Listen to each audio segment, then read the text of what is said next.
नमस्कार विद्यार्थी मित्रांनो, VJC स्टडीच्या यूट्यूब चॅनलवरती तुमचं स्वागत आहे. वर्ष 2025 या वर्षासाठी राज्य लोकसेवा आयोग म्हणजेच MPSCने परीक्षा योजना जी आहे तर ती डिक्लेअर केलेली आहे. आणि ही जी संबंधित PDF आहे तर ती PDF तुम्हाला MPSCच्या ऑफिशियल टेलिग्राम चॅनल, ऑफिशियल वेबसाईटसह महाराष्ट्रातले जेवढे टेलिग्राम चॅनल आहेत तर त्या सर्व टेलिग्राम चॅनलवरती ही PDF तुम्हाला आता फिरताना दिसेल. आता या PDF असतं काय ते सगळ्यात महत्त्वाचं. ह्या PDF खरं तर लेक्चर घ्यायला नाही पाहिजे, म्हणजे लोक ह्याच्यावरती 4-4 लेक्चर बनवतील. परंतु तुमच्या माहितीसाठी हे मी थोडंसं छोटंसं तुम्हाला 5 मिनिटात सांगतो की नक्की या PDF आहे काय. ह्या सगळ्यात महत्त्वाचं असतं. या जेवढ्या महाराष्ट्र राज्य नागरी सेवा राजपत्रित गट अ आणि गट ब हे जी पदं भरली जात आहेत तर त्या पदांचा तपशील म्हणजे परीक्षेचं नाव, म्हणजे पदाचं नाव, किती त्याला वेतन किंवा सॅलरी मिळते ते, त्याची नियुक्ती महाराष्ट्रात कुठं होऊ शकते आणि उच्च पदावरती बढतीची संधी कुठल्या पदावरती तुम्ही पोहोचू शकता त्याची माहिती हे पदाचा तपशिलांतर्गत दिलं जातं. दुसरं परीक्षा पद्धती म्हणजे पूर्व परीक्षा कशी होईल, मुख्य परीक्षा कशी होईल आणि मुलाखत कशी होईल याची माहिती आहे. वयोमर्यादा म्हणजे कुठल्या कास्टसाठी वयोमर्यादा कोणत्या पदासाठी किती आहे याची माहिती आहे. शैक्षणिक अर्हता म्हणजे तुमचं ग्रॅज्युएशन कोणत्या स्ट्रीममधून पाहिजे, म्हणजे आर्ट्स कॉमर्स सायन्सपैकी, ते कोणत्या ब्रँचमधून पाहिजे, म्हणजे जर का सिव्हिल इंजिनिअरिंग असेल तर ते कोणत्या ब्रँच म्हणजे सिव्हिल इंजिनिअरिंग पाहिजे. फॉरेस्टला कोणते ब्रँच किंवा शाखेचे लोक चालतात, किंवा राज्यसेवेला प्लेन ग्रॅज्युएशन लागते तुम्हाला माहितीच आहे. त्याच्यानंतर शारीरिक अर्हता म्हणजे जी काही पदं आहेत, उदाहरणार्थ DYSP सारखं पद आहे. फॉरेस्टसाठी काही पदासाठी किंवा फॉरेस्टच्या सर्वच पदासाठी फिजिकल पात्रता लागते, शैक्षणिक अर्हता लागते. याशिवाय परीक्षा शुल्क म्हणजे प्रीसाठी किती परीक्षा शुल्क आहे, मुख्यसाठी फॉर्म भरताना तुम्हाला किती परीक्षा शुल्क भरावं लागतं याची माहिती. महाराष्ट्रात पूर्व परीक्षा किती केंद्रावरती घेतली जाते सगळ्यांनाच माहीत आहे, 37. मुख्य परीक्षेची फक्त 6 केंद्र महाराष्ट्रात आहेत त्याची माहिती इथे दिलेली आहे. आणि सर्वात शेवटी त्यांनी दिले परीक्षेचं स्वरूप, म्हणजे पूर्व परीक्षा तिन्ही पदांसाठी म्हणजे फॉरेस्ट सर्व्हिस, राज्यसेवा आणि engineering service, civil engineering service. तर याच्यासाठी पूर्व परीक्षा 400 गुणांचीच होईल, त्याच्यामध्ये 2 पेपर असतील. परंतु ह्या तिन्ही पदांसाठी किंवा तिन्ही संवर्गासाठी जी पदं येतात वेगवेगळी तर त्याच्यासाठी मात्र मुख्य परीक्षा जी आहे तर ती वेगळी होईल. राज्यसेवा जी मुख्य परीक्षा आहे तर ती 1750 मार्काची होईल. फॉरेस्ट आणि सिव्हिल इंजिनिअरिंगची मुख्य परीक्षा आहे तर ती प्रत्येकी 400 मार्काची होईल. आणि ह्याची इंटरव्ह्यूचा क्रायटेरिया आहे तर तो सुद्धा 275 मार्काचा इंटरव्ह्यू राज्यसेवेसाठी असेल. फॉरेस्ट आणि सिव्हिल इंजिनिअरिंगचा इंटरव्ह्यू जो असेल तो 50-50 मार्काचा असेल. तर याची सगळी माहिती तुम्हाला या PDF मिळाली किंवा दिली आहे. त्याच्यामुळे ही PDF तुम्ही स्वतः एकदा वाचून घ्या. हे तुम्ही स्वतः एकदा वाचून घेण्यासाठी एक मी लेक्चर घेतो आहे. ह्याच्यामध्ये मी फक्त जुजबी माहिती देणार आहे की जे तुम्हाला गरजेचं वाटतं. सगळ्यात महत्त्वाची गोष्ट असते ज्याच्यासाठी आपण अभ्यास करतो आहे, सॅलरी किती मिळणार. ओके, तर ती सगळी इथं माहिती दिलेली आहे. एकदा पाहून घ्या कुठल्या पदासाठी किती रुपये मिळणार. ओके, आणि ती गव्हर्नमेंट पे करणार आहे. याशिवाय तुम्हाला घर मिळतं, गव्हर्नमेंटची गाडी मिळते, चांगलं ऑफिस एसीतलं मिळतं, या सगळ्या गोष्टी आपल्याला याच्यावर मिळतात. त्याच्यासाठी अभ्यास करणं गरजेचं आहे. पोस्टिंग कुठं असतं ते सगळी माहिती जी आहे तर तुम्हाला इथं या ठिकाणी दिलेली आपल्याला दिसते. ओके, हे PDF त्याच्यासाठी आहे. खास करून ही परीक्षा योजना जर त्या वर्षी डिक्लेअर केली जाते. हे बघा, हे जलसंपदा विभाग, बांधकाम विभाग, पाणी पुरवठा आणि स्वच्छता विभाग, मृदा व जलसंधारण विभाग आणि स्थापत्य अभियांत्रिकी सेवा याच्या अंतर्गत येणारी पदं आहेत. त्याच्यातल्या ह्या सगळ्या 5 संवर्ग किंवा 5 पदं, त्याची सॅलरी, महाराष्ट्रात कुठं नेमणूक होऊ शकते आणि तुम्ही प्रमोशननी कुठपर्यंत पोहोचू शकता त्याची माहिती आहे इथं एकत्रितपणे त्यांनी व्यवस्थितपणे दिलेली आहे. ॲग्रिकल्चरच्या काही जागा ॲड नाही आहेत, फॉरेस्टच्या जागा आहेत तर त्याचीसुद्धा माहिती त्यांनी इथं दिलेली आहे. महसूल व वन विभाग, फॉरेस्ट, गट अच्या फॉरेस्टमधल्या जागा नाही आहेत, फक्त गट बच्या आहेत. सहाय्यक वन संरक्षणाच्या जागा नाही आहेत, वन क्षेत्रपालच्या आहेत. बरोबर, त्याचीसुद्धा माहिती इथं दिलेली आहे. त्याच्यानंतर वैद्यकीय शिक्षण व औषधी द्रव्य विभाग, अन्न व औषध प्रशासन सेवा याच्या काय जागा इथं नाही आहेत. नागरी पुरवठा याच्या पण जागा यावर्षी नाही आहेत. मे बी ह्या भविष्यात ॲड होण्याची शक्यता आहे, कारण MPSCचं ती एक पारंपरिक पद्धत राहिलेली आहे. म्हणजे ज्यावेळी जाहीर दिली त्यावेळी जागा कमी असतात आणि नंतर मग विविध विभागांकडून मागणीपत्र जातं आयोगाकडं आणि मग ते प्रीचा रिझल्ट लागल्यानंतर काही जागा आपल्याला नव्याने ॲड तिथं झाल्याचं दिसतंय. ओके, परीक्षा पद्धत कशी होईल, संयुक्त पूर्व परीक्षा असेल, मग सेवा किंवा संवर्गनिहाय स्वतंत्र किंवा एकत्रित मुख्य परीक्षा होईल आणि मग मुख्य परीक्षेनं जे पात्र होतील त्या 1000 लोकांचा इंटरव्ह्यू घेऊन मग त्यांना पोस्ट बहाल केली जाईल. ओके, तर अशा रीतीनं हे आहे. परीक्षेचे नावं बघा, राज्यसेवा मुख्य परीक्षा, महाराष्ट्र स्थापत्य अभियांत्रिकी सेवा मुख्य परीक्षा, महाराष्ट्र यांत्रिकी अभियांत्रिकी सेवा मुख्य परीक्षा. ह्या 8 प्रकारच्या मुख्य परीक्षा ज्या आहेत तर त्या प्री पास झाल्यानंतर होतील आणि ह्या वेगवेगळ्या पदासाठी 8 प्रकारचे वेगळ्या मुलाखती होतील. म्हणजे या सगळ्या मुलाखती काही एका दिवशी एका वेळे होत नाहीत, हे लक्षात ठेवा. म्हणजे महिनाभर हे जे शेड्यूल आहे तर ते अंदाजे चालू शकतं. ओके. याशिवाय वयोमर्यादा, कोणत्या पदासाठी किती वयोमर्यादा आहे आपण त्याच्यात बसतोय का हे एकदा पाहून घ्या. कमीत कमी किती आणि जास्तीत जास्त किती, कमाल आणि किमान हे सगळं इथं दिलेलं आहे. तुम्ही प्रावीण्यप्राप्त खेळाडू असाल तर, तुम्ही माजी सैनिक, आणीबाणी व अल्पसेवा राजाधिष्ठित अधिकारी असाल तर, आणि तुम्ही दिव्यांग असाल तर या 4 क्रायटेरिया तुम्हाला दिलेले आहेत. तुम्ही ज्या ज्या क्रायटेरियात किंवा कॅटेगरीत आहात याचा एक स्क्रीनशॉट घ्या आणि व्यवस्थितपणे एकदा वाचून घ्या की आपण कुठल्या कॅटेगरीत आहे आणि आपल्याला वयोमर्यादा किती आहे. कमीत कमी किमान वयोमर्यादा आहे तर ती 19 आहे आणि एका ठिकाणी 18 आहे, काही ठिकाणी 21 आहे. बाकी आणि कमाल मग तुम्हाला आळसेपर्यंत नाही, आयोगाने सांगितले तिथपर्यंतच तुम्ही देऊ शकता. तर असा हा वयोमर्यादा क्रायटेरिया आहे.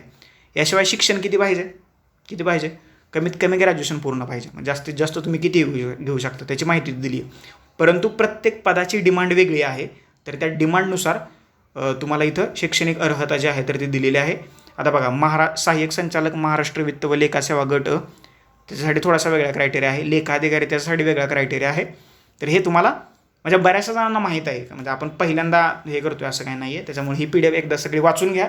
तुम्ही ज्या पदासाठी किंवा ज्या सेवेसाठी प्रिपरेशन करताय तर ती तुमची सेवा एकदा वाचून घ्या. ओके.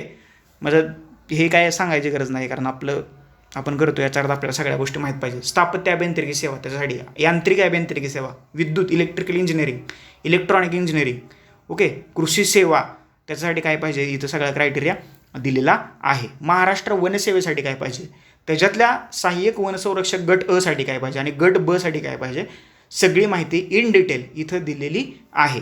ओके. सगळ्यात महत्त्वाचं, सगळ्यांचे डोळे लागलेले असतात ते राज्यसेवेकडे. मग म्हणजे तसा इंजिनिअरिंग सर्व्हिस करणाऱ्यांचा सुद्धा एक मोठा वर्ग आहे, किंवा ॲग्री किंवा फॉरेस्ट करणारा सुद्धा एक मोठा वर्ग आहे. परंतु सगळ्यात जास्त ओढ असते ती राज्यसेवेची. ओके. त्याच्यातनं कारण चांगली पदं मिळतात. म्हणजे इकडून पण क्लास 1 आणि क्लास 2 पदं मिळतात, परंतु या पदाला थोडंसं ग्लॅमर जास्त आहे जे राज्यसेवेतून मिळतात. कारण उपजिल्हाधिकारी, DYSP, तहसीलदार, नायब तहसीलदार, ओके, यावर्षी त्याच्यासुद्धा जागा ज्या आहेत तर त्या ॲड झालेल्या नाहीत. इन फ्युचर ॲड होण्याची शक्यता नाकारता येत नाही, परंतु आत्ता ॲड नाही आहेत हे लक्षात ठेवा आणि त्या मानाने अभ्यास करायचा आहे. 4-5 पदासाठी जो आहे तर तो फिजिकलचा क्रायटेरिया आहे. पोलीस अधीक्षक म्हणजेच DYSP, अधीक्षक राज्य उत्पादन शुल्क एक्साईजची पोस्ट आहे, उपाध्यक्षक राज्य उत्पादन शुल्क एक्साईज, परिवहनची पोस्ट आहे. तर याच्यासाठी महिला आणि पुरुषांना फिजिकल क्रायटेरिया आहे. वनसेवेसाठी सुद्धा दोन्ही पदासाठी गट अ आणि गट ब साठी तुम्हाला फिजिकल क्रायटेरिया या ठिकाणी दिलेला आहे. याशिवाय पूर्व आणि मुख्य जी परीक्षा शुल्क आहे तर ते वेगवेगळं असतं. ते पूर्वच्या वेळेला पूर्वचं भरायचं, मुख्यच्या वेळेला मुख्य भरायचं. आणि बऱ्यापैकी ओपनसाठी 544 आहे आणि जे कास्टमध्ये येतात त्यांच्यासाठी 344 आहे, 344 रुपये. बरोबर. हे इथं सगळा क्रायटेरिया इन डिटेलमध्ये दिलेला आहे. प्रत्येक जिल्ह्याच्या ठिकाणी तुमचं पूर्व परीक्षेचं सेंटर आहे. महाराष्ट्रात 37 ठिकाणी तुमची पूर्व परीक्षा घेतली जाणार आहे. That's it. आलं लक्षात. आणि त्याच्यानंतर तुमची मुख्य परीक्षा जी आहे तर ती महाराष्ट्रातल्या 6 सेंटरवरती घेतली जाईल. अमरावती, छत्रपती संभाजीनगर, नवी मुंबई, नागपूर, नाशिक आणि पुणे हे 6च सेंटर आहेत मुख्य परीक्षेसाठी. ओके. आणि महाराष्ट्राचे 6 विभाग आहेत आणि या 6च विभागात तुमची मुख्य परीक्षा होईल. 7 विभाग तुम्हाला मागून मिळणार नाही, लक्षात ठेवा. That's it. याच्यानंतर परीक्षेचे टप्पे कसे असतील. पूर्वपरीक्षा तुमची 2 पेपरची असेल. म्हणजे पेपर 1 जो आहे तो 200 मार्कांचा आहे, तो अनिवार्य स्वरूपाचा आहे. आणि पेपर 2 जो आहे तर तो क्वालिफाय स्वरूपाचा आहे, तो सुद्धा 200 मार्कांचा आहे. मराठी आणि इंग्लिश बायलिंग्वल असेल. आणि पूर्वपरीक्षा जी आहे तर ती वस्तुनिष्ठ बहुपर्यायी होणार आहे, म्हणजे मल्टिपल चॉईस क्वेश्चन असेल. पेपर 1 साठी त्यांनी पदवीचा दर्जा असायला पाहिजे असं म्हटलं आहे. पेपर 2 साठी पदवी, 10वी आणि 10वी किंवा 12वी स्तर असे 3 प्रकार तिथं तुम्हाला दिलेले आहेत. याचा सिलेबस जो आहे प्रीचा तर तो तुम्हाला आयोगाच्या वेबसाईटवरती पाहायला मिळेल असं दिलं आहे त्यांनी. आणि जर का तुम्हाला डाउनलोड करायचं असेल तर VJC स्टडीचा टेलिग्राम चॅनल आहे, तिथं तुम्हाला तो सिलेबस पूर्णपणे मिळून जाईल. उत्तरपत्रिकेचं मूल्यांकन कसं होतं, 1/4 आहे. म्हणजे 4 चुकले तर तुमचा बरोबर आलेला 1 मायनस होईल. म्हणजे 25% गुण जे आहेत तर ते मायनस होतील, असा त्यांनी क्रायटेरिया दिलेला आहे. पूर्वपरीक्षेचा निकाल लागेल, मग तिथून 12 पट उमेदवार उपलब्ध घेतले जातील. म्हणजे सपोज मेन्सला किती उमेदवार घेतले जातील, मेन्सला सपोज एका जागेसाठी त्याच्या 12 पट उमेदवार घेतले जातील, हे लक्षात ठेवा. इथे त्यांनी दिले 12 पट उमेदवार उपलब्ध होण्याची निश्चित जरूर सीमारेषा आखली जाईल. 12 पट. ओके, हे लक्षात ठेवा. एकाच 12 एका पोस्टसाठी मुख्य परीक्षेसाठी 12 जागा घेतल्या जातील. बरोबर. आलं लक्षात. दॅट शेट हे महत्त्वाचं होतं, बऱ्याच जणांना हे माहीत नसतं. मुख्य परीक्षेचं स्वरूप राज्यसेवेचं स्वरूप सांगतो. राज्यसेवेला भाषेचे 2 पेपर आहेत 300 मार्काचे आणि त्याचाच तर 10वी लेवलचा असेल. मराठी आणि इंग्लिश हे 2 भाषा आहेत. त्याच्यामध्ये तुम्हाला 25% गुण पाडणं अनिवार्य आहे. आणि जर का तुम्ही भाषेच्या पेपरमध्ये 600 पैकी 150 मार्क पाडले नाही आहेत, 25% गुण मिळाले नाही आहेत, तर तुम्ही नापास होऊ शकता. तुमचा मेन्सचा रिझल्ट येणार नाही, हे लक्षात ठेवा. ओके, अलग लक्षात. निबंधाचा पेपर आहे 250 मार्काचा, त्याच्यासाठी आपली एक पर्सनल मेंटरशिप बॅच आहे.